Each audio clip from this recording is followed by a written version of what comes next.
So hi guys, welcome to my channel again.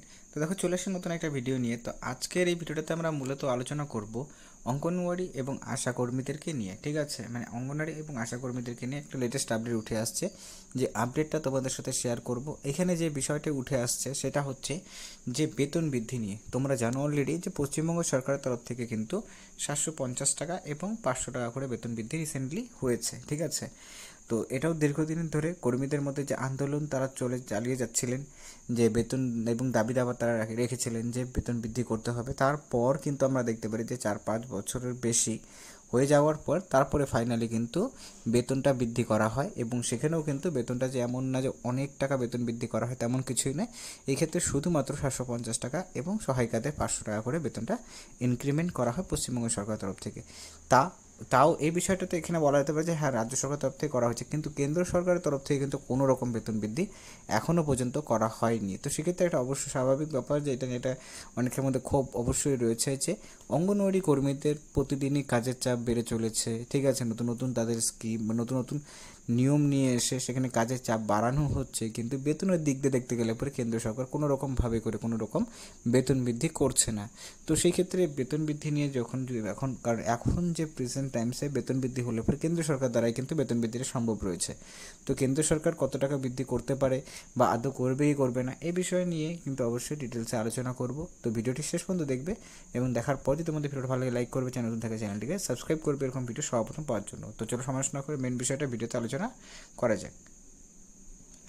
তো প্রথমত যে বিষয়টা উঠে আসছে সেই বিষয়টা আমরা এখানে আলোচনা করব, সেটা হচ্ছে যে কর্মীদের এক্সপিরিয়েন্স অনুযায়ী। কারণ এই রিসেন্টলি আমি তোমাদের আরেকটা ভিডিও বানিয়েছিলাম যেখানে তোমাদের জানিয়েছি যে অভিজ্ঞতার অনুযায়ী, মানে যে সমস্ত কর্মী যারা রয়েছেন, যারা মনে করো 5 বছর বা 10 বছর হয়ে গেছে তারা চাকরি করছেন। ঠিক আছে, সেক্ষেত্রে এটা কেন উঠে আসছে যে মনে করো অভিজ্ঞতা অনুযায়ী বেতন বৃদ্ধি?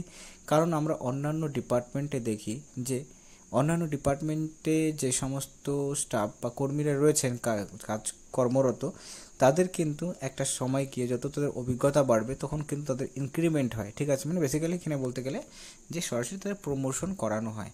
বাট আমরা আইসিডিএসের ক্ষেত্রে কিন্তু যদিও কিনা 50% এখানে প্রমোশনের কিন্তু ক্রাইটেরিয়া অবশ্যই রয়েছে, কিন্তু সেই 50%-এর কিন্তু কোনো রকমভাবে করে কোনো সুবিধা কিন্তু কর্মীরা পাচ্ছেন না। এবং এই ক্ষেত্রে কি, যদি তাদের প্রমোশন না করানো হয় তাহলে পরে বেতনটাও বৃদ্ধি হচ্ছে না।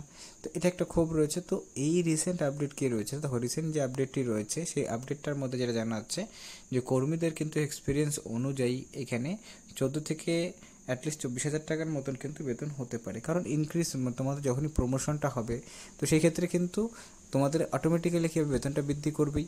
তো এটা একটা বিষয় থাকলো। আর বেতন বৃদ্ধি ছাড়া এই যে আরেকটা বিষয়টা, যে এটা কিন্তু কেন্দ্রীয় অর্থমন্ত্রকের দ্বারা যখনই এটা অনুমোদন পেয়ে যাবে তারপরে কিন্তু এটা লাগু তোমাদের হবে। ঠিক আছে, তার আগে কিন্তু লাগু হওয়ার সম্ভাবনা একদম নেই। যে মনে করো বললাম মানে হয়ে গেল এরকম কিছুই নয়। কারণ আমরা দেখেছি যে কেন্দ্র সরকার দ্বারা অঙ্গনওয়াড়ি কর্মী এবং আশা কর্মীদের শুধুমাত্র যে বাজেটটি গেল সেই বাজেটের মধ্যে শুধুমাত্র আয়ুষ্মান ভারত যে স্কিমটি রয়েছে, হেলথ স্কিমটি, সেই স্কিমটার আওতায় কিন্তু কর্মীদের শুধুমাত্র নিয়ে আসা হয়েছে, বাকি আর কোনো কাজ কিন্তু তাদেরকে দিয়ে করানো হয়নি, মানে অন্য কোনো কিছু ইনক্রিমেন্ট তাদের হয়নি।